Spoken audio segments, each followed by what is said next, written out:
Say again, Ann. Phone off. Vibrate. Yeah. Yes.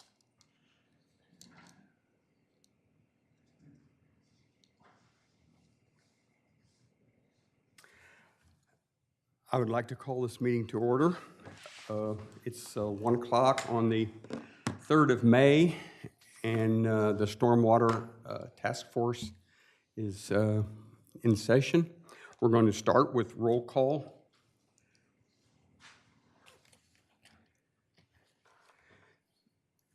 Jan Conacy, Here. Frank Cooper, Here. Eric Seward, Here. Janice Miller, Here. Bob Suppes, Here. Bruce Williams. Here. Elise Burns is not here, unless she, No, she's away. yeah, she's on. Suzanne Good, Here. Susan Stewart, Here. you're so close, I was looking all over for you. Mary Pack, Here. Joe Venezio, Vecchio. dang it, am I saying your name right? Joe Vecchio. Vecchio. You're not the first person to mispronounce, don't worry. I had you coming from far away place. Letitia Gomez, Here. Tom Childers. I don't think Tom will be able to make it again today, and indeed he did.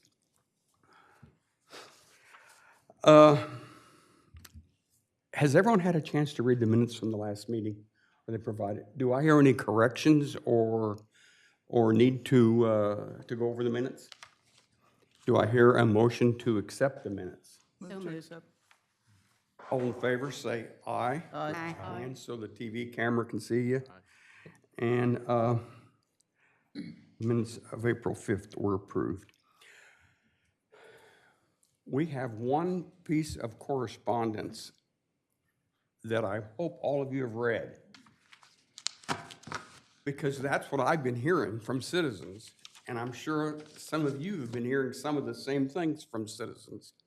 And we need to keep that in mind, that this is not a single outlying opinion. And we need to keep that in mind going forward.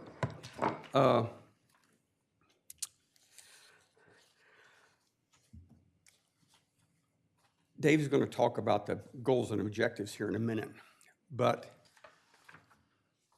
I would like for us to be able to make a decision today whether or not we want to go forward with a stormwater utility. And last time we had folks with questions, people were wanting data. We had other questions, and I'm hoping that we can get a lot of those answered and be able to have enough information to make a decision going forward. We probably will not vote, but I want us to have a consensus, and I want to hear every single person's either reasons why we should go forward or reasons why we should not go forward, or just where we are and what their thoughts are. And we'll get that before the end of this meeting. And I've received questions, y'all have received questions, and before this task force comes to an end, we're gonna have all those questions answered, because we want to be able to, as a unit, because we're all citizens and we're diverse and we're stakeholders, we want to be able to go forward and be behind whatever we decide. With that, I will turn it over to Dave. Before Dave starts, has everybody had any problems accessing the information that Ann either put in the stormwater utility section or she put in the agenda section? No problems. Fantastic. Dave, it's yours. All right, thank you. It's great to be back. I really had a good time last month, and I think we're going to have a lot of good discussions today. Could I ask for the slide to be, the projector to be turned on?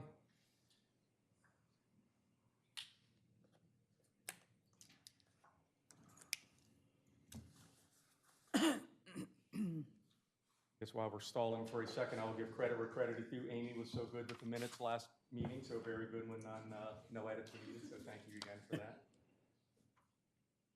Amy Mendelson's in attendance today. She is the lone representative of all the other people who wish they could be here but cannot. So I think Jay set up the meeting real well. As you'll see on my I always tell people what I'm going to tell them, the old rule of presentation. So we'll go over the meeting goals and objectives. I do want to recap a little bit of where we were at the last month.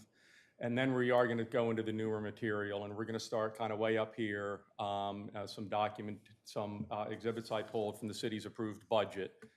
Nothing new, but not sure how much people have seen that. And then really start getting into what would this actually look like with some rough examples, what the fee structure might look like, and then what the future meetings, what those topics might be. So kind of where Jay left off, it was really Kevin's idea. Lay out what are the goals and objectives of each meeting. And again, I think everybody needs to be aware this isn't like brand new expenditures. Public works expenditures have been going on for years. So where does that money come from? Where is it in the overall mix of city finances? I think that's very important. And exactly the commissioner's point, should we keep moving forward? Maybe we should have actually asked that question last month. But if the answer to that question is yes, then I think we really need to start drilling down to, and I know I teed this one up last month, is it revenue neutral? Are we just slicing the pie differently, or are we expanding the pie, making it new revenue? Or is it a combination, which I think is probably fairly likely? And then should it be based on imperviousness? That's certainly probably the most equitable way to do it, but there are other ways to do that as well.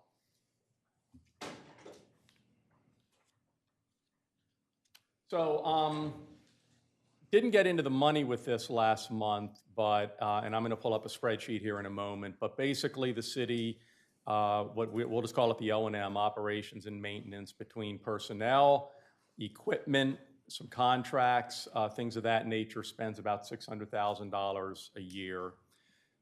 When you throw the capital budget on top of that, it in some cases double that. Of course, fluctuates year to year, so that's why you see a range of about $880,000 to roughly $1.5 million.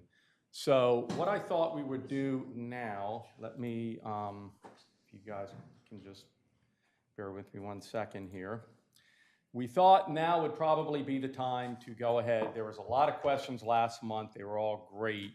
And the level of detail we have gone into to derive at the expenditures, and I clearly need to blow that up a little bit, don't I? Yep.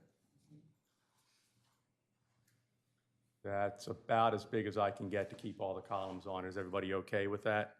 Okay, well, I mean, we can certainly get into the numbers, but working with Kevin and with Evan, we literally went down each department and identified, obviously, the Director of Public Works, various other people, a lot of people on the streets. Even the wastewater group gets involved in some stormwater issues, and these are Dave? literally, yes, sir. Dave, Yes. was this document on the web that we could access, or is this something new you've created? Neither. It is I should have made this part of the.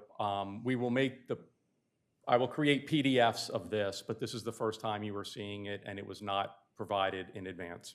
And this represents what period? So you've drilled down to a more granular level of some budget. Is that correct? And what period does this represent? This is current year. Okay. This is from Evan, literally about 2-3 weeks ago. All right. Super.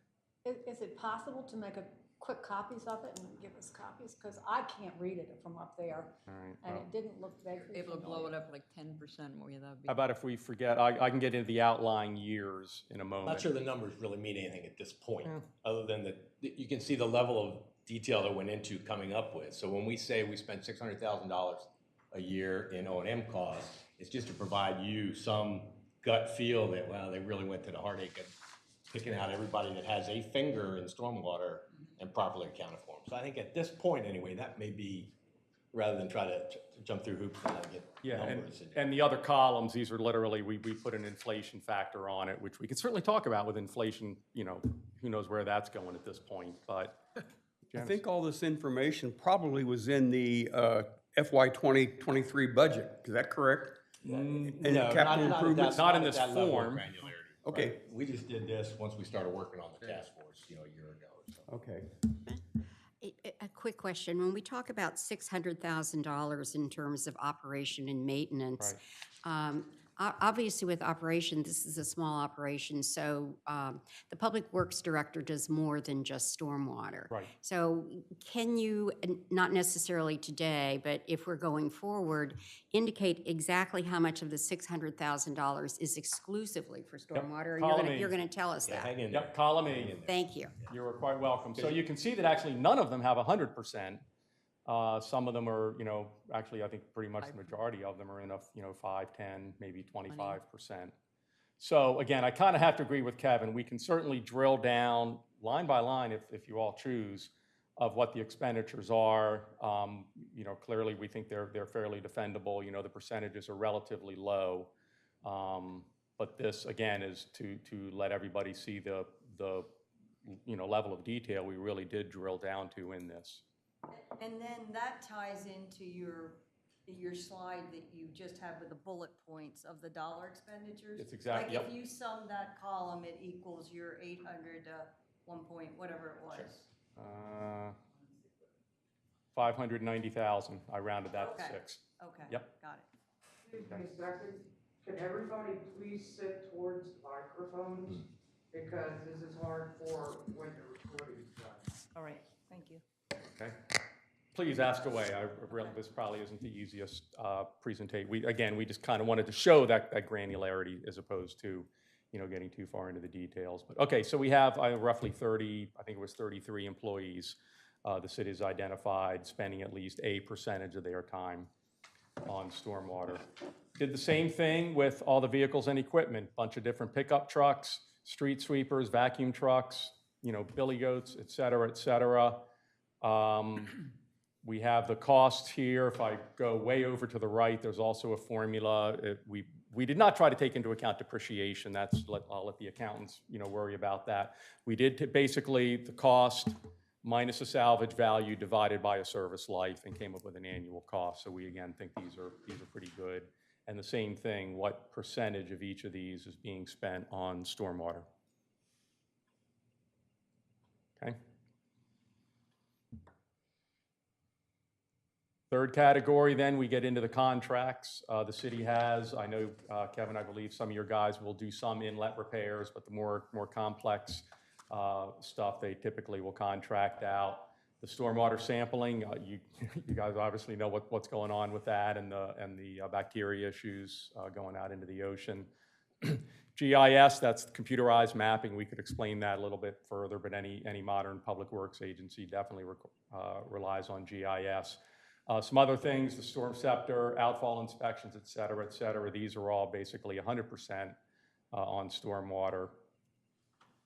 And then it gets a little bit more subjective. The additional services, we mentioned this last month that the city is back to this NPDES permit we described, where the city currently is not subject to that permit, but the city has taken the position, which I personally think is very good, that they are managing their affairs as if they were a permitted entity.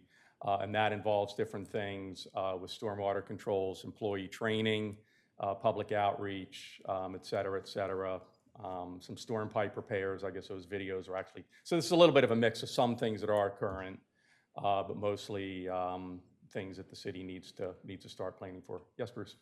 Is there any sense that the city would come under MPDES at some point? I believe very much so. Relatively soon, relatively later? Yeah, without, I've explained this enough. In essence, this whole program's an unfunded mandate. I've said it multiple times. It's an unfunded mandate to the permittees, but in essence, it's an unfunded mandate to the state who has to regulate it. I know Pennsylvania, where I do work as well, they have been understaffed since the get-go. So DENREC, I believe, would very much like to bring the whole beach corridor into the program. If you think about it, it's based on, it should be based on imperviousness, but they base it on population, and year-round population, Rehoboth and Lewis have still kind of fallen under that radar screen. But sooner or later, DenRec will get the staff, or there will be other initiatives to get Rehoboth into the program. It's when, not if. So are there concerns with that, though? So once you get into that permit, so if it's 2 years down the road, I mean, this permit, once you get it, you live by. So is there concerns that, we've got bacteria in our waters? Are there with closures or I guess what I'm trying to say is, do we want to get our house in line before we think about that? Is there a thought process on that? I would say it's always a good idea to have your house in order before, somebody comes looking over your shoulder. But it's just the right thing to do. I mean, we're Rehoboth. As I said that last time, we want to do things the right way. So that's the whole impetus behind getting in front of it. Not that we think we're going to be in such bad shape when they come look at us that, the publicity would be outrageous, because the folks we've talked to at DenRec that see what we do on an annual basis, and if we've talked to about the NPDS permitting, all think that everything we're doing is more than we would be required to do by a permit. Yeah, the only reason I just looked through some of the stuff and I saw some of the sampling results. So I don't want to, so by doing the right thing, it could maybe bring the wrong. Yeah, so so the sampling you probably saw was the bacteria, the Enterococcal bacteria. Exactly, yes. Which, it's been a problem and continues to be a problem. So it really came to light. I guess we've had beach closures forever, right? When the state would close us. But it came to light when we were required to do the kind of stormwater study as a result of the ocean outfall. And that's where they actually did that detailed report that you saw that GHD prepared, and kind of shows you how it's getting there, where it's coming from. They will tell you they don't really know a lot about, how it's getting to where it's getting, because you equate it to bird populations and food stuff and all the things that we do. So it's something we're wrestling with. We're going to continue to test and monitor. But if, the state, they closed us twice maybe, or advisories. They didn't really close us. They put a beach advisory up, I think, twice last year, a day apiece. But those are all, I think those are all either Rehoboth Avenue or Maryland, weren't they? They I think didn't, they were both on Rehoboth. both on Rehoboth Avenue. So we haven't had any problems with anywhere but just right down the middle of town. And The highest concentrations are in the commercial district, where you get of course. food. But and we've everything only else out tested there. for that outfall out there. If we fall under a permit, we're going to start having going to start having checks. So I'm just asking the question. I'm not saying that we shouldn't go forward with it. Just, are there thoughts or concerns about that? Because my thing is, do we want to find out that, get the house ready, before? Because I think what Kevin's talking about are the grab samples that DenRec takes in the surf line. It is. And okay. And we're having no problems with just that, and I think those are minimal problems with the downtown. And we passed the ordinance, that FOB ordinance, but our lakes are great. Grenoble is the lowest. And now they're just testing for FENT. They're just testing for fecal enterins, and they don't even test the weir at Silver Lake. But they do, I think they start testing at like Queen. I'm not sure. I think about our testing or the grab samples from DenRec. They have like 4 or 5 spots along the ocean. Yeah, they test frequently during the summer. Okay. And the current, as you know, goes from south to north. So if the outflow from Silver Lake was contaminated, it'd be going north. And we haven't had a bad sample from Queen for like several years. So I think our outflows are really clean, with the exception of we've only had 2. This would be my 5th summer, right? That's We've had right. 2 in the 4 years. That's I've been right. here, and they were both last year where we had the advisories. Yeah. But they have. It comes from the flow of the bird poop off the roofs or on the ground, and goes into that, and it's all. Yeah. Comes from the gut, apparently, but it doesn't have to be a gut from a person. So. Yeah. James had her hand up. I just had a real quick follow-up to that, but we still don't test the lakes.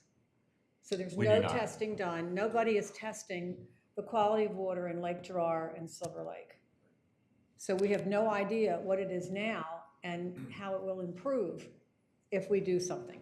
It Yeah, is what it is. Certainly, the Public Works does not test water. I don't know if Liz No, does or anybody else. Yeah. Yeah, so no, we do not. So, okay. I've suggested it for several years now, but right now, I think the only people that are testing is DENREC, and they're doing it with grab samples at the surf line. Yeah, it was interesting seeing the Planning Commission report from, 10, 12 years ago. Yeah. That's one of the things they said, set up a baseline testing back 10 years ago. Yeah, Right. We haven't done it. yeah, that's right. Nobody's done it, us, DENREC, or anything. Robin Tyler suggested that, and the last time he tested was 2005. Well, I mean, I used to live on Macaulay's Pond, and that was tested by DENREC on a regular basis because they have a fishing and a recreational area at one end of it. And I was shocked to find out that DENREC does not test our lakes on a regular basis, and the city hasn't done it. And I guess there's a lakes management plan, but I've never seen it and don't know anything about it. And, but how can you Correct. I use think- them as stormwater, Yeah, because really absolutely they're right. retention ponds. Yeah, big ones. But we don't know anything about the Yeah. quality of the water in it. I couldn't agree more, and I think certainly what we've seen in the preparation of the Lakes Management Plan is that exact thing. But again, it was the same thing that was recommended 12 years ago, in the Planning Commission report. Right. So you just got to, somebody's got to say, yeah, it sounds great in the report, but let's do it, right? So hopefully the impetus between this group, the Lakes Management Group, because it's going to be in a recommendation coming from there. Oh, it'll come out from this group all right. Then somebody's got to say, okay, we're going to do it. And then, if we have a nice stormwater fee that we can use to help offset the cost to do that. then Well, it's we not will. very expensive to No, it test shouldn't water. be. I mean, it's dirt cheap to test water. You don't need a fee to do The it. hard part is, some smart person saying, well, to get an accurate, you have to test here, and here, and you have to test once a month, once a year, once or whatever. But once that initial Right. smart person cost is over with, it's pretty simple to do, as you said, yeah. But that's precisely what Lita Bennett did in her study that we posted. She tested, she tested 8 or 10 places. Who did? Just for the bacteria, enterococcus. No, she tested for everything. Okay. What year was that, Jay? Again, I saw it. She did that work in, I think, 2017, late 2017. She published the study in 2018. It's the one I posted on our, yeah. And I posted that mainly so we get an idea of all the stormwater pipes. But if you read all the data, you'll see what she collected and what she sampled. She sampled pH, she sampled total solids, she sampled organic nitrogen, she sampled inorganic nitrogen, she sampled, of course, fecal enterics. And I think that's mainly what she sampled everything. She sent them all in. And those results, she has those results. She never published her raw data. I wish she had done that. But she published the results of her studies and also the model. If you remember the model that she postulated there, which we have never been able to prove. But it was a study that satisfied DENREC. I'm sorry, Dave, go. Yeah. I know this one's going to be tough to get. We're going to have a lot of discussions. I think that would Are those definitely numbers be good. anywhere near the numbers that you have on your presentation? That's exactly where the numbers on the presentation came from. Yeah, so that's Okay, what- we're good. The whole intent behind the spreadsheet was to show you that. We're we just good. didn't pull those numbers out of thin air. Exactly. That there was a lot of work that went into documenting what we felt the costs were. Right. And tried to capture them as best we could, so. So that was the That's what that was for. 600,000 we're showing for the O&M. After that, it's really the capital budget. I can't get that to exactly where I want it. There we go. So again, these are straight out of the 5-year CIP. I think you all are probably, darn it, found another typo. I hate it when that happens. So I think you all are aware of what each of these projects are. I don't know if it's worth taking a detour and talking about them. Note a couple of them, the streetscape project, et cetera. We only took a percentage of what those costs are. And again, projecting that out, it depends on what year, and hence that's why you have such a wide-ranging numbers for the total. So Dave, looking out across into the future, so current year, the total of those expenditures are 870. Yes, but in 24, succeeding years, it goes up considerably. correct. Is that based on inflation, or what's that? No. Yeah, Kevin, go ahead. Those couple of big capital projects that we've kind of gotten to at least the concept stage of design and Oh, I decided see. not Okay. to move forward with construction Like the until we kind Bayard of know what's going to Avenue happen with this stormwater, group okay. because of the large costs associated with Okay. those. Because those are major projects. If we do move forward, that'll certainly be a discussion. You have to, if you budget your utility based on your worst cost, then you're, collecting more than you really need. If you do it the opposite way, you're not collecting enough. How do you kind of smooth out those peaks and valleys? Definitely would be a conversation for a different day. And then real quick, I do have, I think the column's hidden. I use 2%, again, with wacky inflation right now. If any of you have a crystal ball, let me know, but that's what we were basing the numbers on, at least at this point. So again, our intent this afternoon was not necessarily to get, to really just show you all the level we have here. So I don't know if there are any further questions, or if not, then I'm probably going to go back to the PowerPoint. Yes, sir. Is there you have any indication of what kind of an additional expense we're going to get into when we do the lakes management plan? How much is that going to add? No, I don't think we're near close enough to know what the cost of the recommendations might be.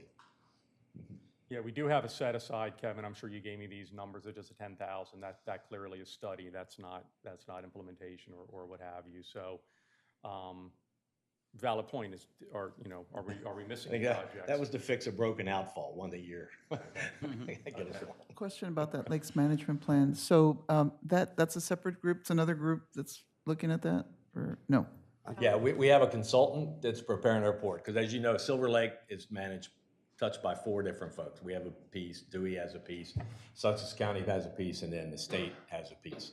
So those 4 entities got together, everybody threw a little money at it, we got a big grant from it, and then we got the Corps of Engineers to throw $100,000 at it. So we've got them preparing the Lakes Manager report with each of those 4 entities as the primary stakeholders. So in fact, we just recently had a review of the first draft, so we'll get those comments taken care of.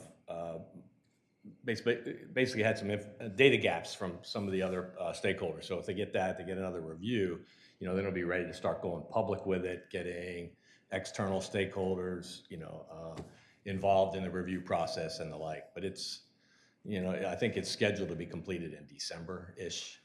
But there's no citizen involvement in Not that. at this point. We're still collecting the data, going to put a draft together, and then we'll get the. And then does other that report stakeholders. also include recommendations for capital projects?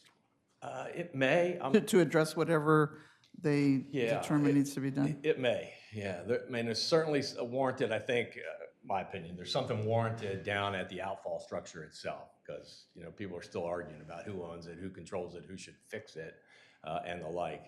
And it's interesting to listen to that argument, but we have, as that group, the planned group has not come to a consensus that no one's raised their hand and said, not even state, said, yep, we own it and we're responsible for it, yet. So is it conceivable that at some point Rehoboth Beach will maybe ask to contribute along with Dewey and Sussex? Sure, I would think that's everybody else? probably Okay. reasonable. I mean, one of the things they did at Lake Gerard some years ago was put in bubblers, right? So that's that would be a capital project that So- you'd have to cost share. I'm just thinking, so that would be an additional cost then that I think at you're some, correct. in some Not future we will reflected in need to, this. right. But the Yes, state you- owns Silver Lake, and they have, Correct. said they own it, so the state owns it. Wouldn't the state be responsible for maintaining it? I mean, Well, that's a whole different stuff. That's the next group when we call you, because it's great question. I mean, you saw a lot of it in the Planning Commission report about what do you do with bank stabilization? How do you be consistent across the 4 entities? And if the state says, yeah, we own it, but we're not going to do anything with it, are we going to say that's okay, or are we going to do things above and beyond what the state would do? Yeah, that kind of So reminds yeah, me of, all great things. You know, And those numbers, any potential capital costs associated with that are not really in here. Yeah. Literally, that 10,000 in that plant is to do spot repairs, because like I said, we've got a lot of the outfalls that have kind of fallen. that's like the National Park Service, they own a lot of parks but they don't have the budget to maintain them. So, sometimes communities have to pitch in, And we do have the devote their own lion's money. share of So the it perimeter. sounds like something similar. But I think Letitia's question is spot on. I think whatever cost the lake management plan is to the city of Rehoboth Beach. It'll come out of this utility that we're trying to decide right now. For budget, yes. Yes. Might have to add a line item. Okay, if it's okay, then I'm going to go ahead and minimize this and go back to the PowerPoint again. We will revisit this later, but I think we accomplished kind of what we were looking for to do today, so. All right, so where do we go? So I don't know how much time we want to spend, back on the last meeting. This kind of goes to the bigger question, if, is a stormwater utility appropriate for Rehoboth? If not, we probably will need to revisit these a little bit more. The city, this will be a segue to the slides I'm going to show you in a minute on the budget, is basically using a pay-as-you-go. If it's not in the bank, Kevin doesn't have the budget to do the capital and the O&M projects. I know I believe the city does incur debt. I don't believe any of the capital projects for stormwater are debt related, but that's certainly a viable option as well. Certainly has you have to pay interest charges, and future councils may have to, use that when they balance their books. So, downsides, but it does enable projects to be done. There is a role for debt. Could be a role for debt. Oh, may I just, maybe Kevin can give us the exact figures. We were, just a couple of years ago, very close to our 75 million debt ceiling. Or, I think we still are. It depends on your definition of close. I think we're probably in the 60-something range now after Bert went through the financing. So we have plenty of debt capacity. I don't know if there's a lot of appetite to go use it at this point. So but he has worked down the capacity issue. We could which we were potentially really max close it on. out. I personally wouldn't be in favor, because the interest rates I'm seeing we're getting are higher than ideal. They're because our rating is not all that great, given that we have a. I don't know. He just got a great rate, amount of when he refinanced all the debt. Went down from 2 something That's right. to Recently, less than they were able to 1.5, right? refinance it a bit. That was when interest rates had dropped Got it right quite a before, bit. right? Yeah. So that was a smart Now they're move. going Now they're back up. going back up. So that was smart. Then if you're at a point, Dave, right now where we can pause, let's talk about that. Are we interested in talking about starting a utility? And if so, are we ready to make a decision on whether we even want a utility or not? Do we want to continue with pay-as-you-go, which is what we're doing now? And what are the thoughts of the committee? I have a question, mostly for Kevin. So pay-as-you-go, I presume there's a point in which there will be a curtailment of what the anticipated expenditures will never come, you'll never do the projects, whether it's capital or you dedicated. Where are we in the pay-as-you-go seems to have been working? Or not? That's what I'm The asking. thing that really kind of brought it to the forefront were a couple of those large-scale projects that we put in the CIP. The Bayard Avenue storm, that's the backbone of all of South Rehoboth, right? And it's undersized. So to take on something like that out of our general fund, and that takes a huge chunk out. And, it's competing for all the other resources as well. So that was a big one. And then the Deer Park, Kent, Sussex, Dover kind of area that doesn't have a stormwater system. So that, they complain about the water sitting in the gutters for extended periods of time. So that was another, big dollar item to actually go in and fix. So once we got into those $3 or $4 million worth of project, then it was like, I don't know if we want that competing with everything else the city tries to do with all of the other kind of business lines, if you will. So that's what kind of brought it to the forefront. So it's all those big ticket capital projects staring us in the face. If we want to undertake them, do we want to try to set something up to help finance those? So you're at the point where if you don't find new funding sources, some of these projects just won't move forward. I think that's an accurate statement, sure. Or to compete we're with at others. the point where we know there needs to be a new funding source, either some sort of general thing in the general fund, or as Dave mentioned, these other. Correct, or it just competes with the other projects, and then the commissioners will say, yep, we're going to include that one this year and not do that one. So it would go into the hopper to compete with all the other capital expenses. Which is what we've been doing. If you'll look at the capital improvements chart in the budget, you'll see that we've loaded these things in the out years far more than what we'll ever be able to fund.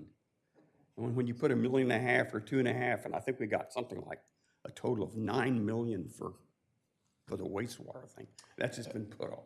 And we had to, Well, right, and you had a huge nut to crack with the wastewater because it was a huge expense, right? Doing the outfall, you had a bunch of money for that. You got fixing up the plant itself. We had unexpected cost this We had a coming couple year. million and- About $2 million for the Yes. pump station. So it was in such a condition over the years that none of these other things could compete well with the wastewater because it's such a, it'd be a catastrophic thing if the wastewater treatment plant failed us. and the stormwater's all been coming out of streets and out of the general fund, which is a decision we have to make. We want to keep that from happening, or do we want to set up another source of? Right, and that'll go to what Dave gets to him, do you want to fund it all out of a utility? Or do you just want to fund the CIP or some, a hybrid kind of model that maybe you want to just help the general fund a little bit. You don't want to pay for it all out of a new utility. Those are all the things he'll talk to, and then hopefully at the end of today, we can put some brain on it. At least I want us to How do we have an wanna go? idea where we're going to go. Right. And I think, as Janice was saying, once you set up utility, you might have, it changes your borrowing capacity because you have a source of funds. Could I ask Janice, because Janice has been through this before, and I I'm just wonder. sorry, I didn't mean to bring you in on this, No, Janice. no, no, Happy I'm to- just curious as to what you think, based on what you've heard so far. One of the things that I keep grappling with, and it's even there appeared to be questions among the people in this group, is that do people really realize that there is a problem? If people don't believe there's a problem, then they are going to question why we're talking about funding a problem that they don't see exists. So I think the first issue that's incumbent for the mayor and the commissioners is to work with the community, that work with the voters so that they understand there's a problem. There have been, I almost hate to use the term climate change, because if we say climate change, certain people are going to say that's not so. There are, let's say that there have been changes in the weather which create to different weather patterns. And it isn't so much that we have these torrential rains, it's what the rain does to surfaces and how it creates problems with lakes and drainage and all that other kind of thing. But people need to understand there's a problem. If they don't accept there's a problem, then they don't want to talk about funding it. So to me, that's the first issue. I don't think that's the purpose of this group. I think this group is representative of citizens, of voters, of stakeholders, and I think we need to say whether we think there's a problem or whether we don't think there's a problem. But that's not been part of the goals. We've really talked about how to fund so far, rather than explanation on what the issue, what we need, first of all, is the problem. The second question is how to fix the problem, and that's through different projects, both regular maintenance and long-term capital improvements. And then the third issue is how to pay for it, whether you pay for it out of raising annual taxes on all property owners, whether it's a stormwater utility, whether it's borrowing, whether it's a combination including grants or whatever. But I think the biggest issue right now facing this group and facing the town is so that the constituency understands there is a problem and we need to face it. We can kick the can down the road, but that creates future problems. But we need to realize we have problems, and these are some of the solutions, and this is how we can pay for it. And I just will add on to that. I raised this at the last meeting, but in all my years as a lobbyist, you're right. If people don't understand there's a problem, then they're not going to vote to pass the bill. And that isn't just us. I mean, on the Board of Adjustment, our last 3 cases have been stormwater impact. And so the city has codes that allow us to concrete as much as we want to in our yards, essentially. They don't require pervious surfaces. They allow people to literally take the big hill on the property and make it down to ground level. 2 cases, one on Virginia and one on Oak, just recently, took huge hills out and flattened the land and caused stormwater issues down across the street and down to the neighbor's property.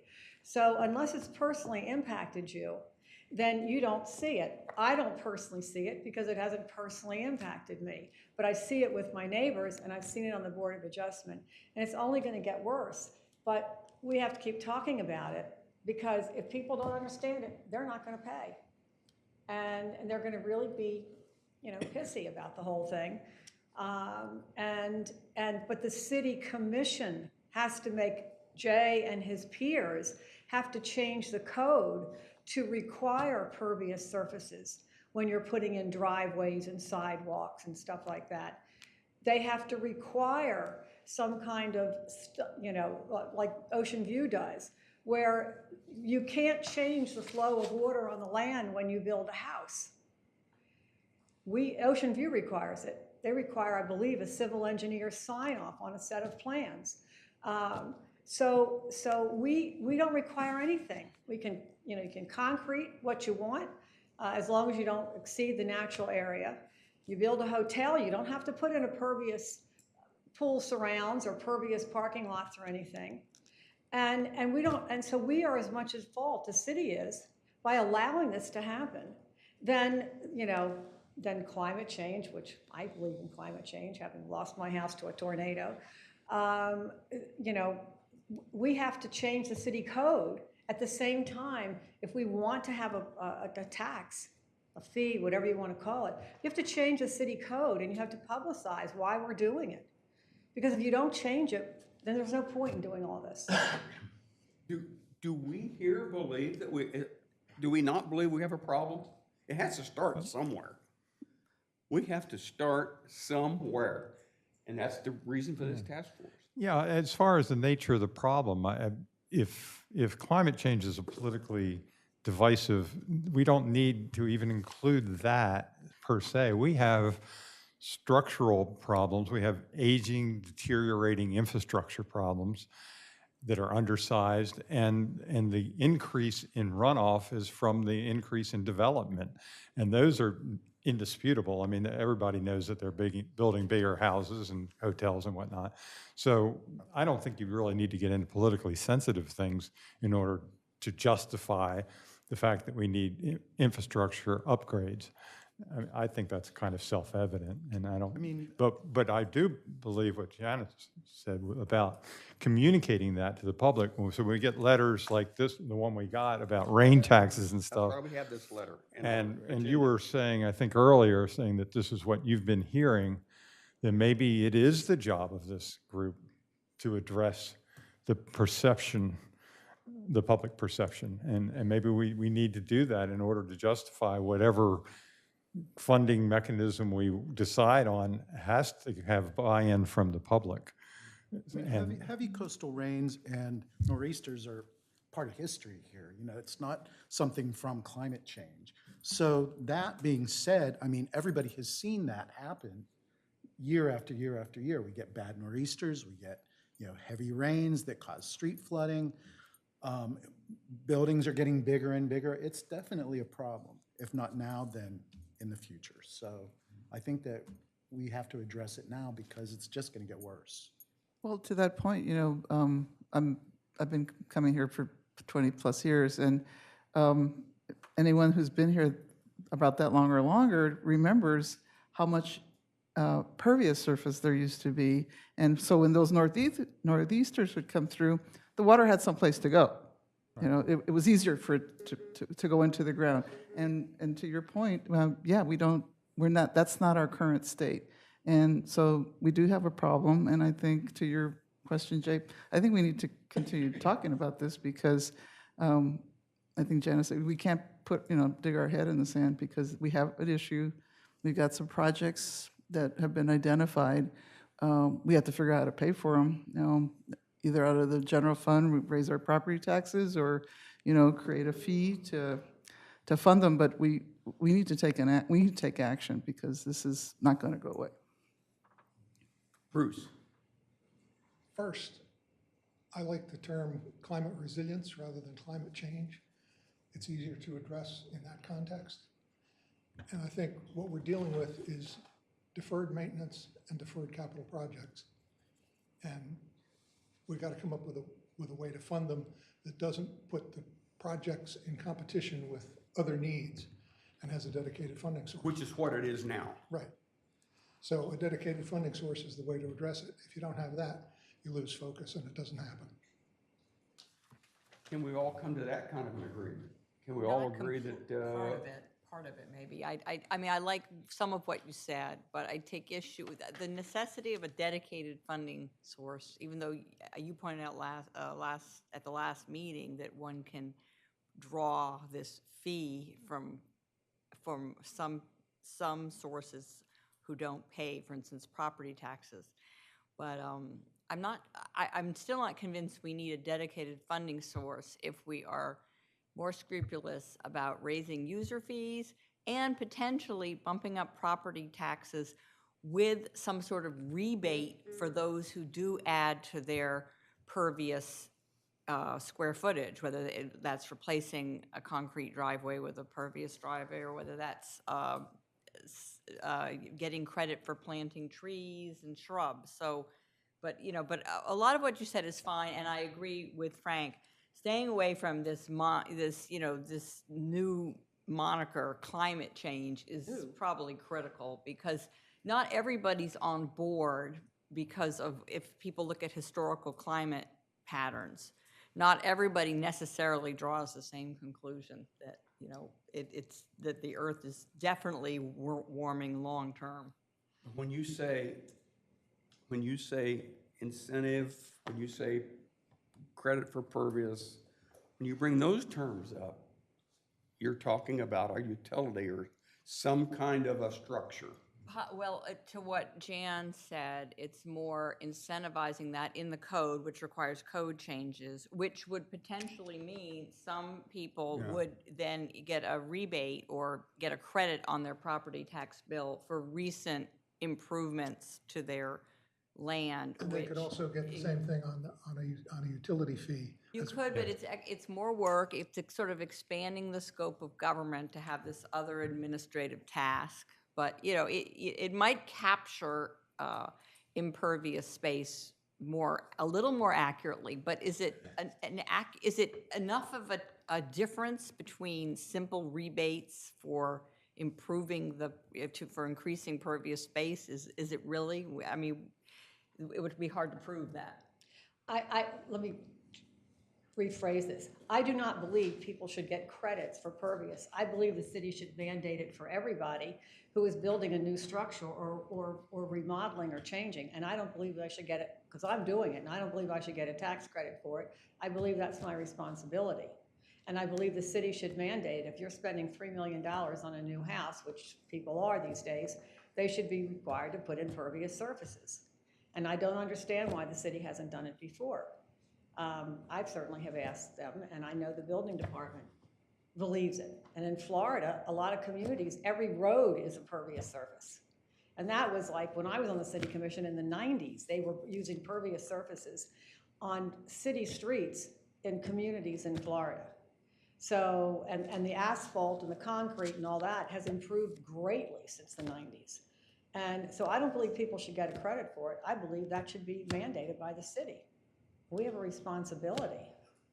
So I think both of you are talking about a stormwater ordinance, it sounds like.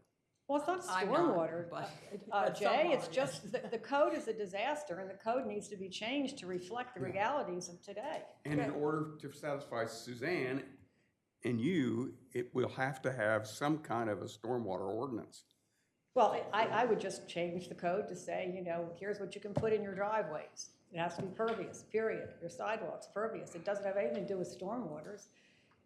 But you can call it a stormwater, but you can do whatever you want, but it needs to be changed. And hotels, we just required the Board of Adjustment. We required the Belmore to have a pervious surface surrounding their pool if they wanted a variance to do it. So they didn't even know what a pervious surface was. So, we need to do the same thing for commercial and residential. Okay, let's go back and restate where we are. Go ahead, Suzanne. Well, I just, back to the scope of our committee and what we were asked to do, talks about finding the best funding source for already projected expenditures, not how do we, how do we deal with stormwater? It was really a specific, that there are expenditures anticipated, and how do we fund it? And because I'm concerned that the scope is trickling into a much broader area, and we're going to be here till 2030. And, I do think communication is huge, and it'd be interesting to see a line item for communication if you accept that there's a problem. And if we do, and we're not rolling up our sleeves and supplanting our judgment for the experts on how we should map out and fix this stuff, because that's a bigger project and a different project. So we're still trying to decide if we want to look at another funding mechanism besides taking it out of the general fund. Let me ask for a consensus. How many of us want to take it out of the general fund? Continue. Jay, Pay as before, you go. before you ask that question, I think one of the things we need to look at is the pros and cons of each method of funding methods. And then I think we'd be in a better position to say, yes, pay-as-you-go is better, debt is better. I mean, there are positive and negatives about each option, other than grants, and if anyone gives you money, that's always a good day. But there are several large issues we need to look at, and we need to look at what's positive and then what are the problems with each one before we would say that one way would be better than the other. I would say maybe we just, Yeah, could we? There's like four I slides. think this conversation, but I think we're a slide or, Go ahead and give your slides too first early. day's shows all lecture those again. different options of Yeah. where to potentially get the money from and how much you want to spend on Yep. certain Yeah, things. it's a very interesting conversation. Yeah, But yeah. I think we talked about that real quickly. The development impact fees, that's going to be, quite frankly, real tough in Rehoboth. You're essentially built out. I mean, there can be redevelopment, but that's really more of a greenfields kind of a thing. The grants and loans, no one in this room is going to turn down if it's a grant-free money or a loan, low interest rates, but it's pretty tough to manage a program because you just don't know what those funding sources will be in the future, how competitive the grants are. It's great when they show up, but you can't bank on it, so to speak. The city, I think, has done a great job more on the water wastewater front with the state revolving loan funds. They do have a small, they call it the green infrastructure. It's kind of a carve out, if you will. So there is money available. It's not super abundant, but in many ways it's still the same as the grants and the loans. You don't know how many people are applying for it. You don't know what your odds are to get it. So I think that's kind of more, assume you won't get those sources. If you get them, that's just great. If you don't, then you already have a budget squared away otherwise. Forget how much detail I went into it last time around. I actually am very intrigued by the public-private partnerships. If any of you are familiar with like green bonds, this is a growing market of investors that are willing to maybe take a little bit of a hit on their investment for more altruistic purposes. It doesn't necessarily have to be environmentally tied to it. I just find it a very interesting topic, and one of my clients in Pennsylvania actually did use a P3 to help offset some of their load reduction they have, and I could get much more detailed on that. But kind of a same, for Rehoboth's needs, I have a hard time picturing a public-private partnership for one of your storm sewer projects. Which kind of leads us back to the fee-based programs. I know I went over those really quickly. I think it's a great discussion to have. We can circle back to it. We can pause on here for another couple of minutes, or might be good to kind of march on, because I think I might not necessarily answer some questions, but I think I might help bring some context to where that last conversation left off, Jay, if that's okay. I think Janice was talking about the pros and cons of pay-as-you-go, pros and cons of debt. Is that, can we? And what are the pros and cons of a stormwater utility? First of all, people get confused about it. That's one of the negatives. And I don't know how it works in Delaware, but in Virginia, if you have a stormwater utility or any type of enterprise system, you can actually borrow against the utility, and it doesn't affect your overall bond rating, which is a positive. I don't know whether that works that way in Delaware or not, but that's a good thing, because if you have a certain debt limit, and we have a percentage in our community, it's no more than 10% of your budget, of your annual budget, can go towards payment of debt. And so it's good for us because you can continue with your program, and all of the funds in the utility will go towards any debt you accumulate for stormwater. To me, that's a positive. Other people don't feel that way, but I, from a perspective of a legislator, I think it's a great deal. And there's also, there's assessment. We can assess people with on their property tax, which is going to meet all kinds of resistance. I think if we borrow more money, even though we may have 10 million in leeway, I don't think that will be acceptable to our citizens. So probably borrowing against the city debt is probably not a viable option at this point in time. Grants and loans, I don't know how much we can count on grants and loans. It's great. But how much is out there, Kevin? I don't know. There typically has not been much in stormwater, and there was not much in the infrastructure bill. No. So any of the programs that we heard from Denver or from the state as to where the money is going, it basically all went into the state revolving fund.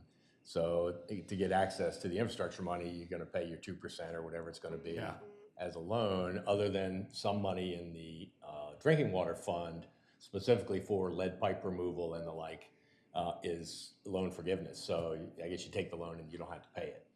So that's more of the kind of the free money, which is what everybody wants to use. But I don't remember any in any of those presentations addressing stormwater. Yeah, we're not talking about $500,000 or $250,000, or we're talking about 10,000 or 20,000 or whatever we're getting for this. Correct. So typically we'll go for what, 50,000, like a $50,000 grant, of which we would pay 50% of that. So for this particular development, we went and got a $50,000 grant. We paid half. That's not going to solve our state overall paid half. Correct. That's not going to take care of Sussex And Street. And up until now, I think they've been very reluctant to actually do work. Right? You do a lot of planning studies and the like, but you never really got any money to fund work. Yeah. I mean, construction. And the Clean Water Revolving Fund has to all be paid back. All those do at 2%. So that's whatever debt. The rate is. Yeah, correct. It's debt. Right. Jay, one of the, I just want to mention one other thing. In our community, we have a $160 million a year budget, which is so much higher than Rehoboth Beach, partly because we're full service, schools and whatever. There's a separate there's a separate fee or tax structure here for Sussex County. But roughly 3 cents on our tax rate was dedicated to stormwater capital improvements. Another 2.7% was dedicated to some of our employees in terms of operation and maintenance. So when we adopted our utility, we automatically agreed to lower our tax rate by 3 cents when we set up the utility. This was because it was an opportunity that we weren't, in effect, if we didn't do that, it would have been a huge tax jump, given the fact that our average assessment went up 9.7%. But that's one of the things that we did, which helped people understand that we weren't there simply to raise their taxes another big jump by creating the utility. And that did soften the blow to a certain extent. We still only got a 4-2 vote on a 6-member city council with a mayor. So it wasn't universally embraced, shall we say, and it's the phrase rain tax rolls off the tongue so easily that it can convince anyone who doesn't know anything about anything that they're going to be charged, their taxes in effect are going to be raised, and that really wasn't the case. So, And I think I'm hearing that the 3% was not enough to cover your. no, long term it was not. Fairfax City we are 6.2 square miles in the middle of Fairfax County. Fairfax County, Virginia, is 400 square miles, and we are in the center, dead center of that county. We have many streams, and we are the headwaters of the Accotink, which flows into the Chesapeake, the Potomac and the Chesapeake. So we have lots of opportunities for storm erosion, and rehabbing a stream is extremely expensive.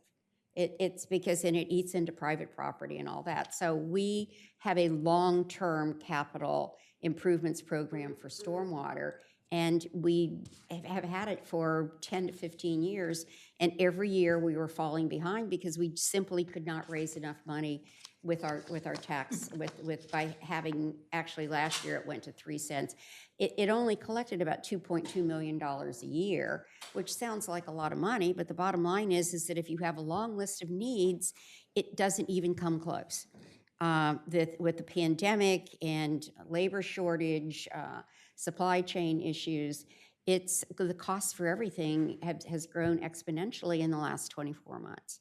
So we are happy that we've done the utility, at least some of us are, and we feel like we're going to be able to move forward with a dedicated source of funding, and we can get grants, and we can also borrow against that. So we feel like we have put the city in a good financial position in moving forward.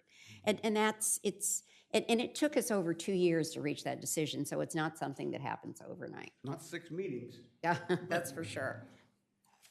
Bruce. Just a quick piggyback on one thing Janice said. In Tacoma Park, when we set up our utility, we had been dedicating anywhere from no cents to 6 cents on the tax rate for stormwater, and we made it clear that that was removed from the tax base when we set up the utility. Yeah, but all we can say is that we're not taking it from the general fund anymore if we accept a stormwater utility, which is significant. Or the hybrid model, where capital may come out of a utility and operation maintenance may come out of the general fund. So Whatever, how we want to set it up. Okay. The advantage of the stormwater utility of all of those, with maybe the exception of the development impact fees, is the only way to sort of tailor the burden of payment based on a direct nexus to stormwater, and it's pervious versus impervious. So even if dollar for dollar you took it out of the general budget and moved it to the stormwater utility, that would be a big positive in favor of the dedicated funding source.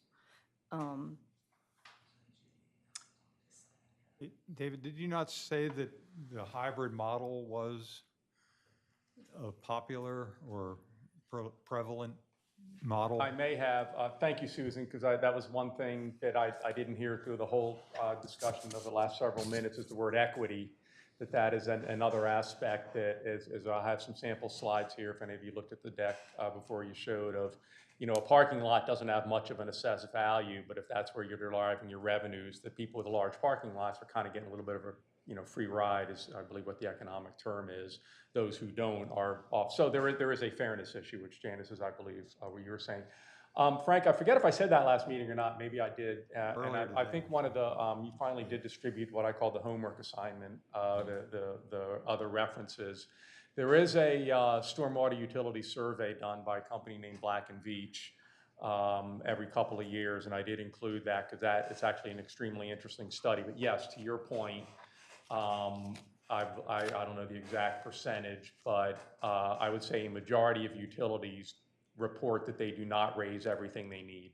And I think to kind of flip what Kevin said, I'm probably getting too far ahead of myself here. If anything, I could see maybe the O&M being done on a utility and maybe the capital projects being funded elsewhere. And that seems to be, again, I don't know if any two utilities are identical, but there's a lot of examples of people that do it that way. What is O&M? I'm sorry, operations and maintenance, the personnel, the Okay, I got equipment, it. things of that nature, pardon me. It would just seem to me that that might be more palatable tax-wise, is that we can say that we have this deteriorating infrastructure and we need to set up a utility to pay for this utility. And it wouldn't be the big, ball of wax, it would be a kind of targeted and maybe an easier digested stream of funding for those big capital projects.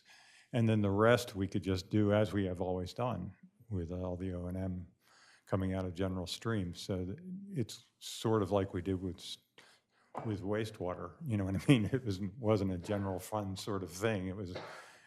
This was a once in a lifetime or once in a decade sort of thing that you could specify that this was just for large capital projects, and that would be, I think, less than a rain tax, and it could still be based on the usage, and the pervious surfaces versus non-pervious surface, how much, and that would probably be easier to manage than trying to run the whole thing into perhaps it would be easier running an entire budget through If we decide we want to do something that's fee-based, we probably will end up going in that direction, going towards pervious, impervious coverage and the solutions that are there, I think. I think that's where we're headed if we decide we want to head that way. Mary, what do you think?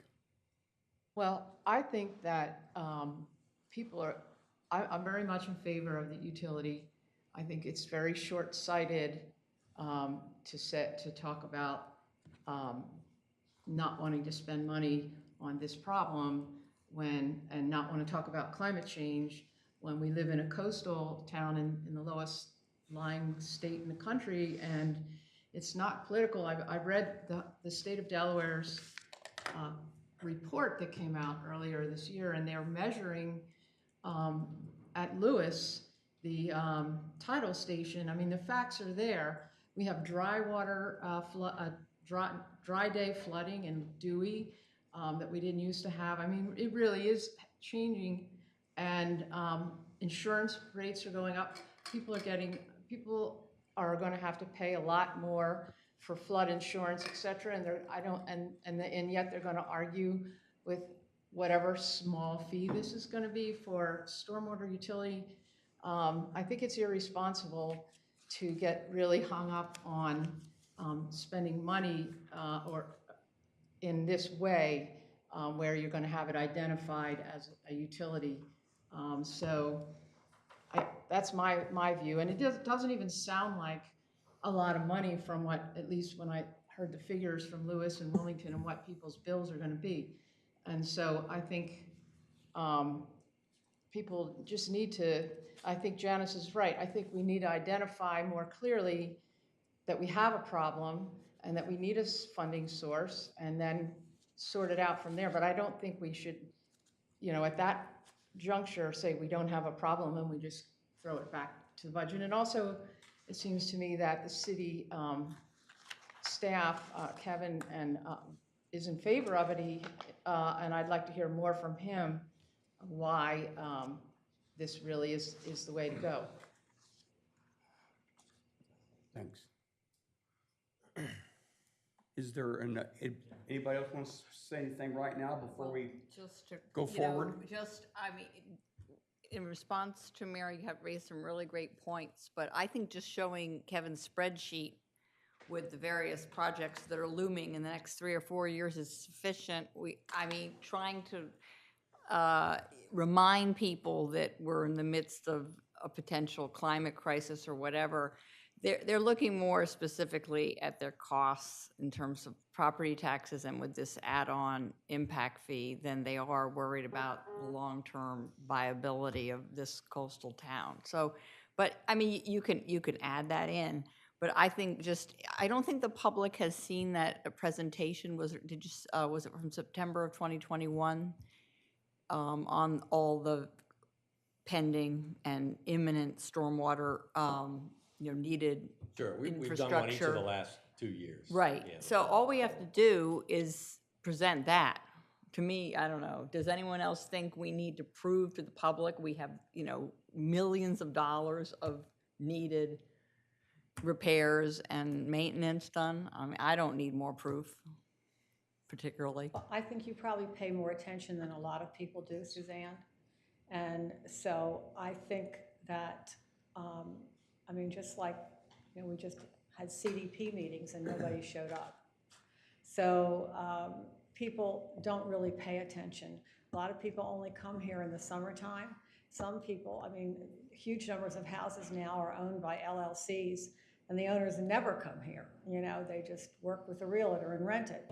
So unless you're, one of the people, frankly, that are suffering from stormwater runoff, as many people are in Rehoboth, as Kevin knows, you probably get the same. I get lots of calls. Yeah, but then, you have to sell it. You can't. You Right, have well, like to sell the it. ocean outfall was that 42 million, that caught And that everyone's almost attention. didn't So pass. this, Remember if you like, present this as, say, 15 million over the next 5 years, I think that will catch people's attention. But the ocean outfall almost didn't pass, so it was very close. I think it was 18 votes or something like It was that. hugely close.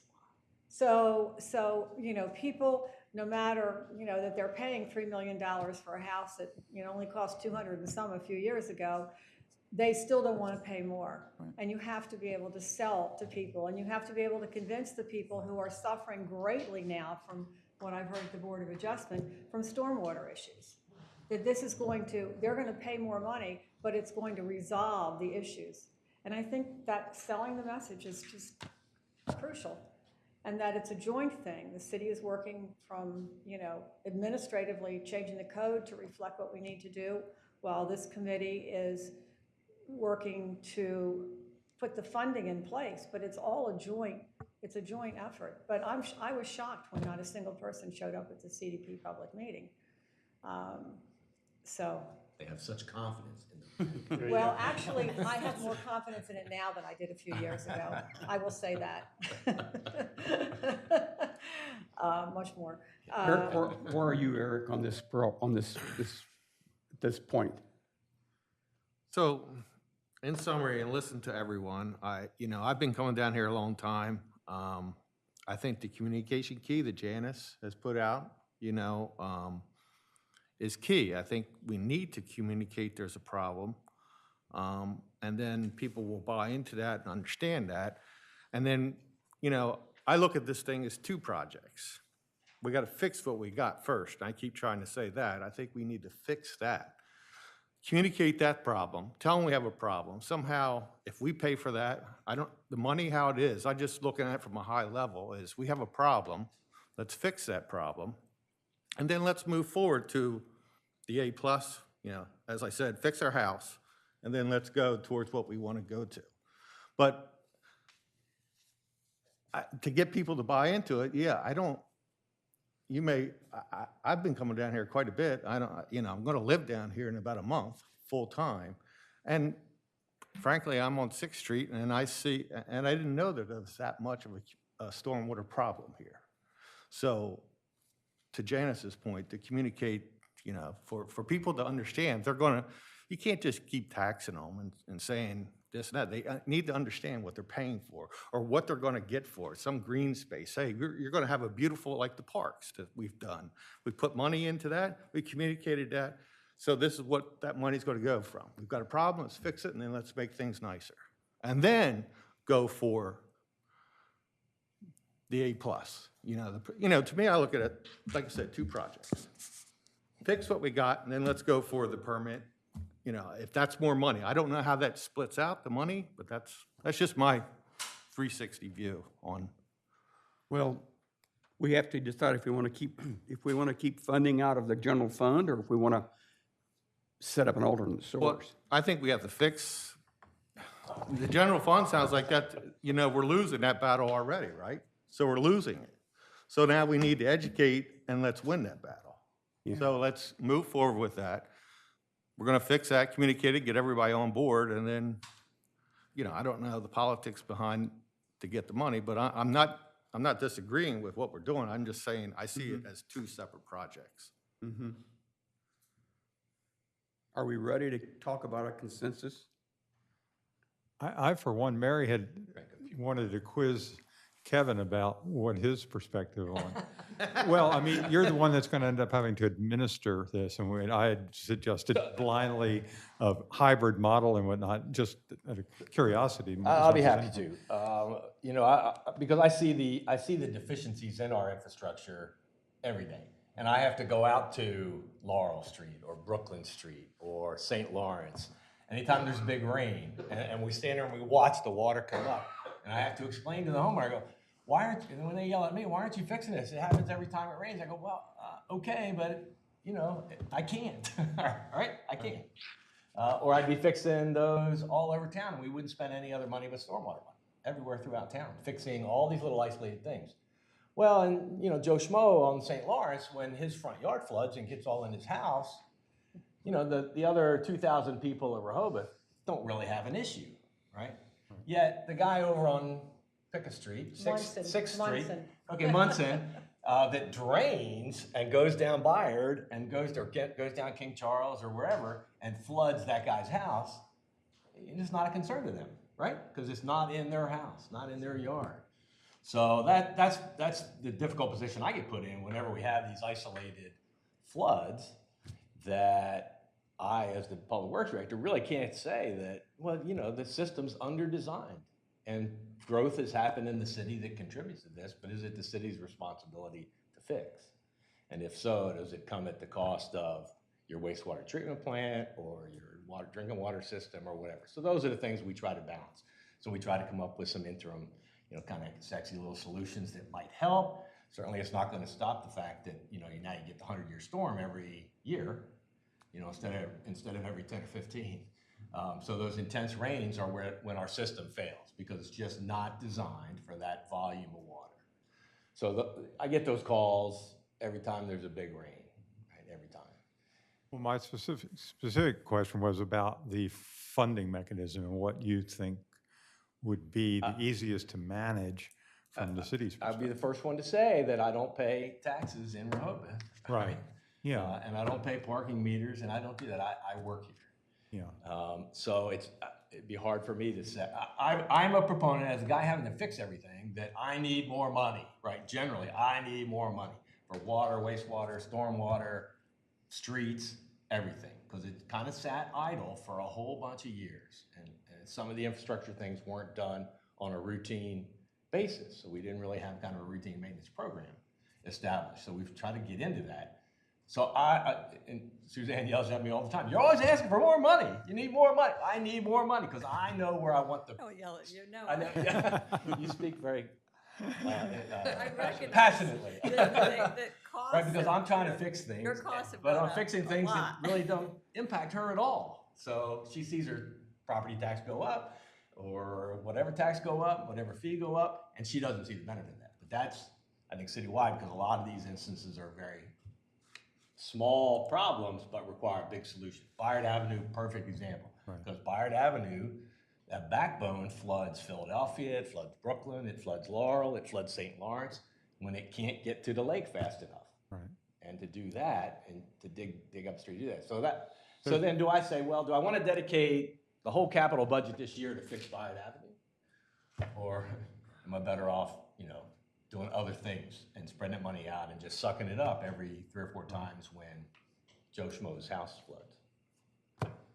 Is it administratively, do you see it a problem to have a hybrid system and to try to slice and dice what goes into comes to the general fund and what would be a capital project? Is that?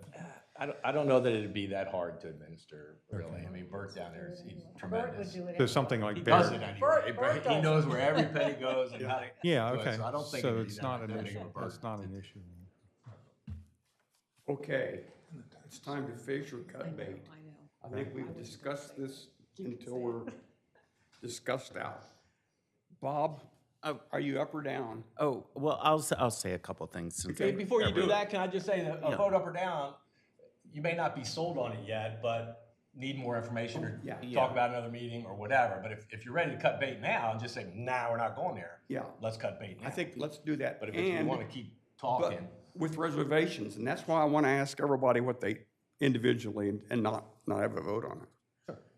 Just where. Bob, go. Just a couple things since everyone else did, and I like attention. That was supposed to be fun. One, I think Janice is absolutely right that this is education. And before I started this, the back of 56 Baltimore flooded, it still floods, and I put in a French drain to kind of minimize the impact of it pouring into the back of the restaurant. And I did not know a lot about stormwater utility, and I think that a majority of the people either coming here or that live here or that run a business here do not understand it. And the more that I read, I was absolutely shocked. I think it's the future, and I think that we need to control it, as Kevin, something you said when we first started, that it could come, right? And it's better that we establish it, and I agree with you, it's the absolute right thing to do. And we can kind of set the initiative right off the ground. The thing that concerns me the most that I'm hearing is the competition with other projects that the city might have, and with the leaders that we have that we all love and are thankful for, they might put the priority on something else. And I think that we need to really control as much as we can to help whatever climate change that there is happening, whether it's historical or whether it is something that's man-made that's causing it. That we protect our community, and we need to do that. And the last thought that I have, which stems back to the education part, that, and I'm so thankful you spoke up right before I spoke, because I do want to hear more. I know, we're all busy. We all have 1,000 things to do, but I'm absorbing this education of exactly what this means to the community, which brings me to my last point, is that the funding concerns me. There's not many people that live in this town. I'm not sure of the dynamics, which is why I need to be educated on it. But if I think to your slide, it's 600 a year, and somebody pointed out, I think that it's like in 2 years, it's $1.5 million worth of projects or general maintenance without getting through all of those projects. So how do you divide that out? And then it makes me concerned that all of a sudden we're getting, what is it, Lewis is getting $5 and $20 from a business. That is not going to raise the $1.5 million that we need. And then are we going to go back to the city to ask them for the difference? So I think that this panel, well, one, I vote for more information and to continue it. Because I want to really understand that if I'm giving $20 or $200, is that going to be enough to get this right? When we have a responsibility for that, and that all leads back to the education of the community so that they understand that when it rains and where it goes. And I also vote for testing of the water, because whoever says that, I would really, I jump into the lake every day, so I want to make sure I don't get in a zombie. I don't, can you imagine? No, but I'm serious. I would love to, I think that should be something that should be out in there. But so I vote to continue this so we can learn more. Letitia, give us your thoughts. I agree with, and vote to continue, and, I am interested in hearing more about, it sounds like more pay-as-you-go debt, hybrid, or fee-based. I think those are the four that kind of rise in my list. And back to the issue of community, yes, we're a small community, and, yeah, maybe I don't know about Joe Schmo's flooded basement, but he's part of the community, and I think we need to, always be forward-looking. And so we know we have issues today, as Eric just pointed out, and we need to plan for that, whatever that future is, because storm rain is not going to stop unless the climate really changes and we stop having rain. So I think I want to continue and explore.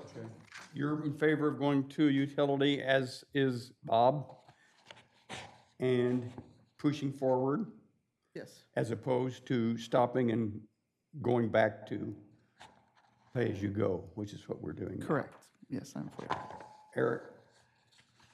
I'm forward with moving forward as well, with just, as we're saying, more education, and then as we, as a team, get better and understand the complete project, because I don't think we're all on that level, so. Okay. Suzanne? I'm in favor of moving forward in raising the funding. Mm-hmm. The 600,000 next year, the over 1 million the following year. But I would propose, just to simplify the collection of that money, that we go a different route. And I think people might be more open to having maybe what Kevin calls the O&M, that could continue to come from the general fund, but there should be an effort to raise user fees on visitors and tourists so that we prop up that general fund a little more fully. And for the capital projects, I still feel that raising property taxes a little bit, which were last raised in 2019, but to reflect people's efforts to increase pervious space. I mean, I think we talked a lot about new construction. You have more control if you change the code, but on existing construction, this is the only incentive mechanism we might have. So I just think it would be easier to sell to everyone, and rather than creating a separate fee, and also administratively for City Hall, that we don't have separate this out from the property taxes for the property owners. So you want to stay with tax? Sounds like you want to stay with funding from within the budget. Well, property taxes, but it will be known that the reason given to everybody for the rise in property taxes, perhaps I guess in 2023, will be that a certain percentage of it is earmarked for the known stormwater expenses over the, let's say, the next decade, probably longer. What would you say, Kevin? Could be in perpetuity. Yeah, well, certainly, I mean, the requirements would change over time, but, you know, there would still be new requirements that come up. I think I'm hearing you are in favor of an increase in taxes, and not necessarily a separate utility fund. Exactly. Just to simplify things, and I think it scares people a little less because, you know, there's nothing so permanent as a temporary government program, in this case, a stormwater impact fee. And I just think I want to move away from sort of enlarging the scope of local government by sort of, you know, combining it into property taxes, which is we all know are unusually low right now, even with the 50% rise in 2019. But even with a utility fee, they'll still be really low. Quite reasonable. Yes. Yep, indeed. I guess I would just add to clarify in my mind, when you, to do something like that, I'd say, okay, we're gonna increase property taxes, whatever it was down here, 3% is gonna go towards stormwater. Do you codify that so that Yes, that's an it should amount be, that that goes? it's dedicated. So it's then not still competing for, you know, something else. I think that's what I was hearing. Right. Okay. Joe? So I agree with everybody down the line that we should continue. I like dedicated funding. But I agree with Janice. I'd like to hear more about the pros and cons of all the different options, and, you know, just having that discussion too. I think that would help. So you're in favor of dedicated Utility, funding, yeah, a utility, but you want to hear more about Let's hear all the the pros and options cons. going about it. Yes, yes. Okay. We're going to start talking about that, I'm going to tell Dave to go forward. Yes, Susan. I'm generally in favor of the dedicated stormwater utility. I would like to explore the slides you have coming up that show examples of it, because we're sort of talking in generalized terms, other than we've seen the projected budget, but like impact per parcel would be an interesting thing before we finally agree on that. Sorry. Frank? Yes, I'm in favor of continuing the discussion, and I'm inclined to go with the special funding for large projects. And in other words, the hybrid model, I think, is kind of where I'm coming down on this, that we can explain it to the public easier if it's in the terms of what we did with ocean outfall and stuff, something they can get their heads wrapped around and understand that we're doing. But it's not a big increase in base taxes. Plus, there's other mechanisms for funding from outside the city that might be appropriate for that, with tourist taxes and rental taxes and whatnot that might not be palatable in the general fund, but since it's kind of a special fee or perhaps temporary fee, that it might work there politically. So I'm for continuing this discussion and for the dedicated funding stream. Okay, you're in favor of a dedicated utility The dedicated with utility. a hybrid setup, whereas CapEx coming Leaning out of the towards a utility hybrid fund system, right, and O&M coming out of the general fund, perhaps. perhaps. Janice?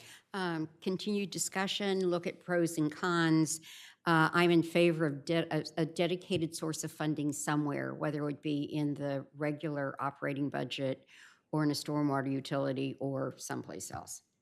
Okay, sounds great. Tom, this is your first go at this.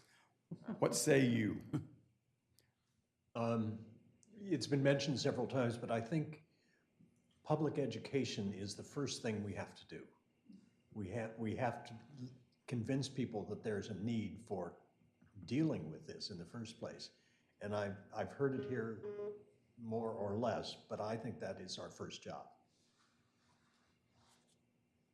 Are you, And I'm inclined toward the dedicated tax. okay, dedicated utility fund. Dedicated source, yes. No T. I didn't mean that. Throwing the T overboard. I missed that. I did not say that. Mary? Yes, I'm in favor of going with utility. And the other thing I want to mention is that besides the issue of climate change and flooding, EPA favors these things because they do tend to improve water quality overall.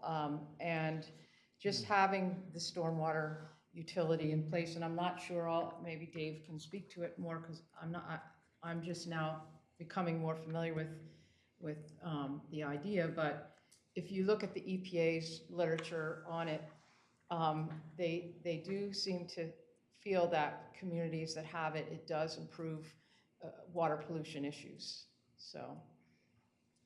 Okay, Bruce, what say you? I'm in favor of a stormwater utility. I think the devil's in the details. I think we need further discussion about how that gets put together. And I have my own opinions, but I want to understand the particulars in this city and what will work best. And I still say climate resilience. Jan? I'm totally with Bruce on this and strongly believe with Tom and Janice and others about public education. I think I said it last time and I'll say it again. People need to understand. Okay, Dave, you have been taking notes and have gotten a pretty good sense of what we're thinking. And fashion the remainder of these presentations in that direction. And I personally, and you're probably going to have to, you may or may not have to sell it. I think impervious surfaces are probably the best way that I can think of if we have a utility fee and fund it from a utility fund. There are other, we talked about other things, but I personally think that's probably where we're going to be headed. But we need to talk about education. We need to talk about how we get from point 1 to point 2 to point 3, and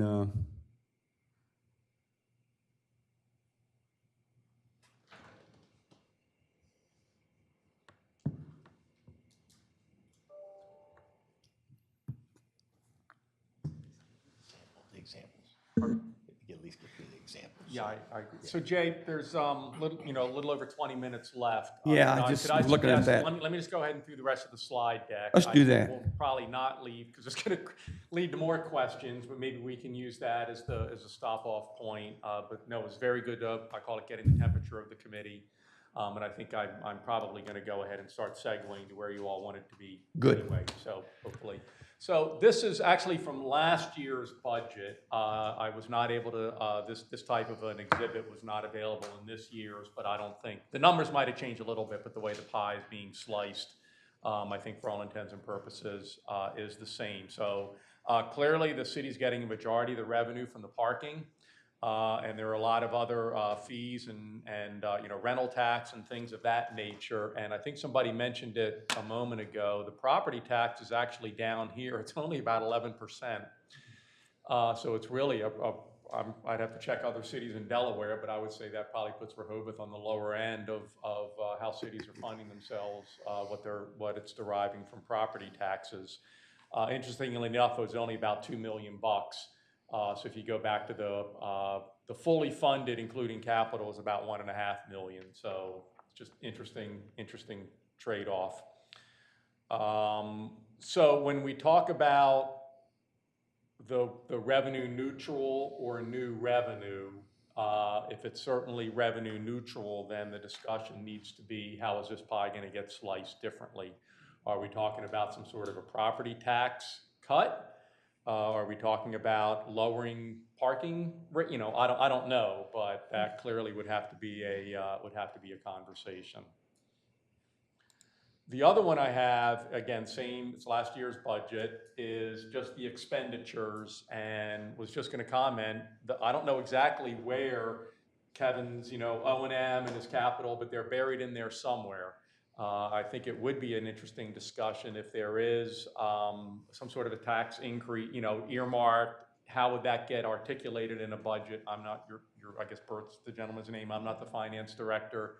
And at some point, you may want to have him come to a meeting, because clearly this is going to get outside of what this is your consultant or Kevin can handle. But so that was really just, it's all kind of, that's where it's all coming from at this point. And then I'm going to go ahead and move on in the interest of time.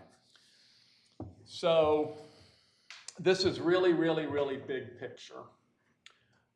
We did, I think I explained the last meeting, actually the University of Delaware did it through the impervious cover analysis a few years ago, the impervious surfaces in Rehoboth Beach. And there are two ways, this will be another decision that would have to be made sooner or later. I asked this last time and somebody knew the answer right off the top of their head. What's the biggest impervious coverage in the city? Roads. Right. So, but those aren't parcels. Those are owned by either the city or DelDOT. So that, of course, gets into but it makes up somewhere close to 40%, if I recall correctly. So that'll be a major decision point. But what I, working with Kevin and Evan, just kind of wanted to, again, paint a picture here that if you don't include the right-of-way, your single-family residential is making up about 63.6% of your impervious coverage. Your non-residential about 34.9, and then we'll have to talk about the churches and nonprofits at some point, obviously, because they are property tax exempt. But in my personal opinion, a stormwater fee they would not be exempted from. But again, conversation for a different day. So Kevin's programs right now, here's kind of the pure O&M is operations and maintenance is at $600,000. That's the fully funded highest of the next 5 years, including capital, 1.5 million.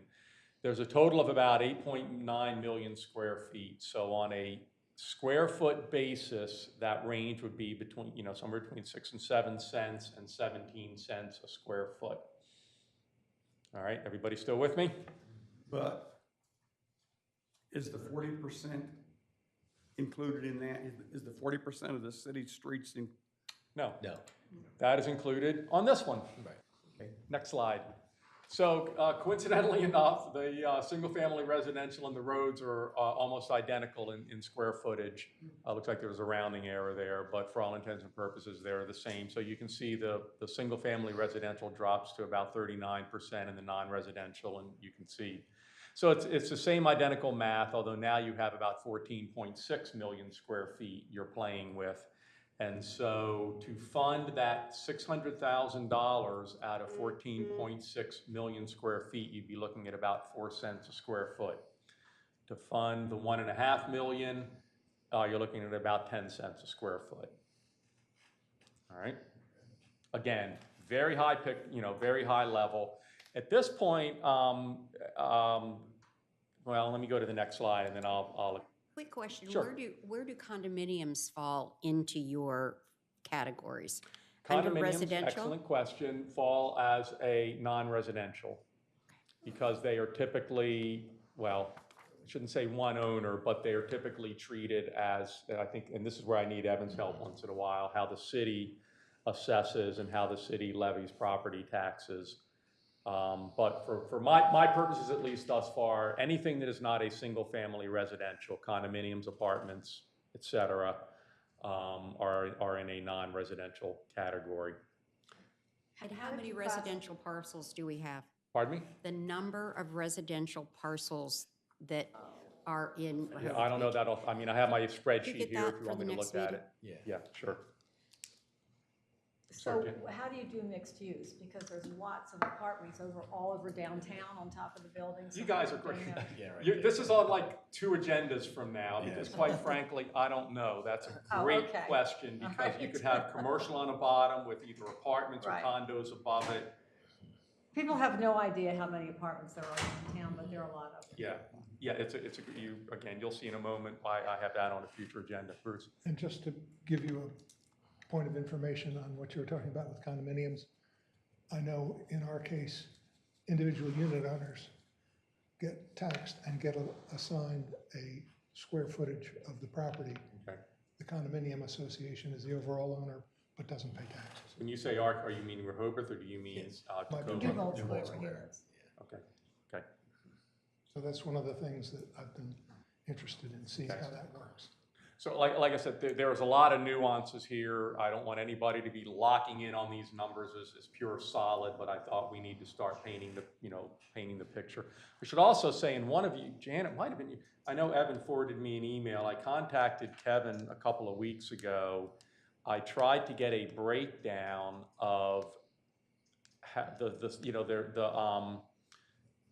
the city gets about $2 million in revenue from property taxes. I'd have to do the math the opposite way, which means it's what, like a couple $100 million. I'm sorry, I can't do the math in my head quickly enough. But what I wanted was a breakdown for how that revenue shakes out single family and non-residential. And as of today, it was not available. And I know one of you asked the same information. So I'm hopeful we can get that, because quite frankly, I think that's going to be a pretty important determination, because back to the equity thing, there would likely be some sort of a cost shift of the burden, if you will, which I'm trying to explain by these assumed examples. Jay? No, I'm not following you. Okay. The other thing you might ask at the same time is how many of the residential properties in Rehoboth have rental licenses? So they're being operated as businesses, essentially. But how does that end up interesting question. changing? I mean, the only thing that changes is the property owner can deduct this stormwater I impact understand that, fee but as a you may business want to add expense, something but to a rental license. One at a time, please. you may want to add something to a rental license. Yeah, Possible. again, without, 15 minutes. yeah, I know, again, I live in Newark, obviously a lot of rental units in Newark as well. It's does not have an impact to the fee. How the owner handles it, clearly that's their business, but, so at this point, I wasn't looking into that. But it's an interesting, Well, there's a lot of people who think that they cause more traffic, more Yeah. and therefore more impact in the town, therefore they ought to pay more. nope, believe me, I've heard those conversations And they can for deduct years. it anyway. Right, so what we, It takes away from our base of, well, the equitable solution is impervious area. yeah. So we tried, what I was able to find on Sussex County's website, there are assessed values listed. In showing a draft to Kevin and Evan a week or so back, I actually had aerials with real properties, and we just thought, wait a minute, we're probably a little early to be doing that. And Evan also made the point that the city sometimes, maybe even often, I don't know, assesses properties different than the county. So I'm not necessarily comfortable with these exhibits. They're not, I mean, they're frankly, they're made up. But I think it does exemplify what we'd in essence be talking about. So let's just say there's an acre condominium that had combined of, 50, 60 units, whatever, a combined assessed value of about $4 million. And of course, we all know assessed values in Delaware are ridiculously low. There is efforts to reassess them. But if you go on all those assumptions, they'd be paying roughly $2,400 in property taxes on that $4 million. So it's 6 cents per $100 assessed value is the city's property tax rate, whether you all know that or not. But that's how all this math gets done. So if it was an acre parcel, an acre is 43,560 square feet. So I just said, okay, it's pretty much going to max it out, a little bit of green space maybe. So if that had 40,000 square feet, between those slides I showed you a moment ago, between the 4 cents, 6 or 7 cents, 10 cents or 17 cents, you'd be looking at fees in the range of $1,600 to like $6,800 a year. For the whole building. Correct. That Divided would then among the get number divvied of up. units. Correct. Just as the property taxes in this example would be divvied up. So 60 units, divide each of those numbers by 60. So this to me kind of makes some sense. Frankly, a condominium, because you have multiple people living on top of each other, is the way the rain looks at it. Kind of, this would be, and if this is an efficient use from a stormwater utility standpoint. Bruce? Are in the calculations, and if you get into assessed values for your examples, is that full property assessed value or land only? I believe it should be both, because that's what the tax is based on. Okay. I'm assuming that's what again, I unfortunately don't have all the answers to this today. But I personally think we need to start going in that direction. So, all right, I'm going to go ahead and move on because we are going to run out of time here pretty quick. So we just have multiple examples. I know there's not a lot of this. I just have 5 acres, not a lot of large 5-acre commercial properties, I guess, out on Ocean Highway, maybe 1 or 2. But same kind of example. Say you had a 5-acre parcel that was assessed around $5 million. You'd have about $3,000 in property taxes. But here's where this is impacting, because it's a large parking lot. You could have a fee as high as almost, in this example, you'd have a 10-time increase between the property taxes and the parking lot. But again, if you buy into the concept, this is the equitable way to do it. But clearly, somebody's going to write that check, so they may have a different opinion. What is probably a little more realistic, I just put like an acre. I just used an assessed value of about $2 million. Again, I can keep repeating myself, but you'd see how the math would kind of work out. This gets a little bit closer to being what I'd call it a balanced approach. So let's look then at some residential. The average lot size in Rehoboth is just literally barely over 1/8 of an acre, so this is fairly accurate, and the 3,000 square feet is actually about the average impervious value. Again, we have a database, certainly not going to try to get into it tonight, but we can substantiate. The numbers that don't say assumed, I can definitely substantiate for you. So using these examples, you can see there would certainly be, you know, an increase, maybe not as dramatic as some of the commercial uses, which kind of makes sense because it's not nearly as impervious of a surface. But then you also have some larger residential. So I kept the same 1/8 acre and just said, well, maybe you've got $150,000 assessed value and say 5,400 square feet, in which case now you are seeing a much more dramatic increase. Everybody still with me? Good. Then we also have a couple of other exhibits. I know you have at least the one elementary school. And again, I've somewhat modeled it after that, but again, the numbers are in essence still kind of made up. But of course, the school would be not paying the property taxes. So this is where one of your, I don't want to use the word opponent, but people who would be very concerned about a stormwater utility fee would be schools. And of course, the other you're going to have would be churches. There are a handful, not only churches, but other parcels listed as nonprofit in the city's database. So this would be a significant cost shift. In your experience, don't school districts and churches push back on this? I mean, have you had success in with your other clients in actually collecting from school districts and houses of worship? They're one of the most common, if not the most common reason the utilities, and I think I said this last month, it's roughly 25% of them, or 20 at least, 20% of utilities are challenged in court as somebody tries to implement it. I believe the number one reason is somebody who's tax exempt tries to make the argument, which is why I said at the first meeting, try to avoid the T word. It's a fee, it's not a tax. Yep. You know, me not being a lawyer, And do they but win in court? I'm sure some of them have been overturned. I can say again, my experience, I live in Newark. I do belong to a, you know, it's a fellowship, but we are tax exempt, but we pay the fee. And I told you I pay personally on my own house. So, but yeah, How about Cape Henlopen School District in Lewis? Do they pay for their schools? That's a great question. Honestly, I'm not sure. I could certainly check with That would be Lewis. good. That would be good because we have. I remember when I did that study, this is going back quite a few years now, I think they were probably the most impervious surface in the city. Let me make a note of that. All right, I need to. I guess your answer is that in Newark,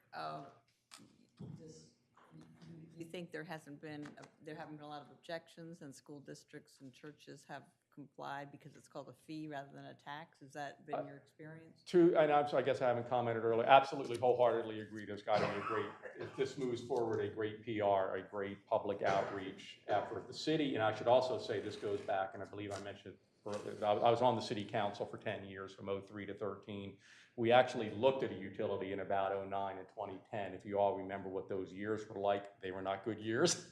And we just couldn't do it.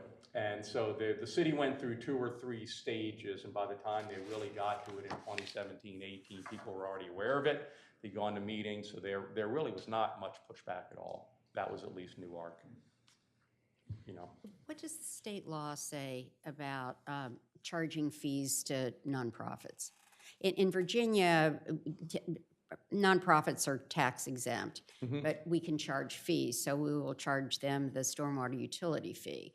But, and we cannot, we simply, I guess we could give them a contribution and then they could pay us the fee back. Right. But in Virginia, you basically cannot do a blanket forgiveness on fees. Right. I don't think the state, and I know that was on that single-page list of reading assignments, the state, what little the state says in enabling legislation, I'm almost positive it says the fee needs to be equitable, but I don't believe it specifically says, therefore, you know, assess it on nonprofits, but I think that's pretty, you know, certainly implied. Yes. I have a quick question. Are there any administrative cost of establishing a stormwater utility or costs of running one? Yes. And are they material? And what, you know, is it at some percent of the funding, or how does that work? It depends. One of the earlier slides, I believe I mentioned words like not be administratively burdensome. Obviously, it's going to be counterproductive if Kevin has to hire a new person full-time to manage this. So there's a, you know, super complex, very easy, where this falls in it. It would really depend on what you all want to fund. And the other thing we haven't talked about yet, and I think a couple people have probably brought it up in some, Suzanne certainly in some context, is there some sort of a credit program? Do you award a fee reduction for people that do certain practices, because those need to be verified one way or the other, and that gets into yet another trade-off. If Kevin, even if it's a part-time person, is having to pay somebody to be evaluating this, you're getting less revenue, and now you got to pay someone to do it. So that's a nuance we'd have to. All right, I'm getting the 5-minute warning here, so there are just a couple more slides here, and we can always revisit this. I thought fair was fair. The one picture that I did go ahead and show on this, it's the City Hall complex, which is about 3.4 acres. I made up the value. I just said 4 million. I don't know if that's right or not.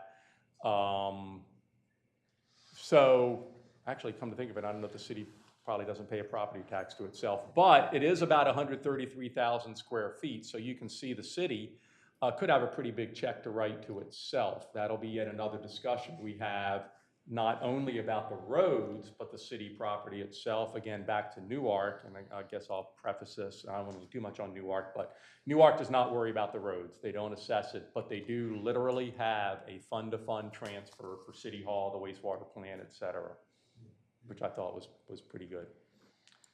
And then I had one more, just again, to paint it in there. The rights of way, again, huge, 5.7 million square feet. Maybe it was one of my earlier slides, it's roughly 77%, if I recall correctly, of the impervious streets are city. The other 22 del dot, and there's actually some federal in there. We'd have to look at that a little bit more closely, because I think that also includes some parcels. So I don't know if you're like post office or something like that. That would be it. Right. So I think at that, I just kind of took us back to the goals and objectives. It sounds like we kind of made it past the second one, at least for this meeting, that there is still enough interest in proceeding with evaluating it. We clearly are not going to have time this afternoon, the revenue neutral, new revenue, the imperviousness, but I'm going to suggest maybe what I should do for the next meeting, certainly talk with Kevin and Evan. There was interest in further fleshing out some of the other options. I can certainly elaborate on those. And then maybe we kind of use this last several slides I just showed you as a starting point.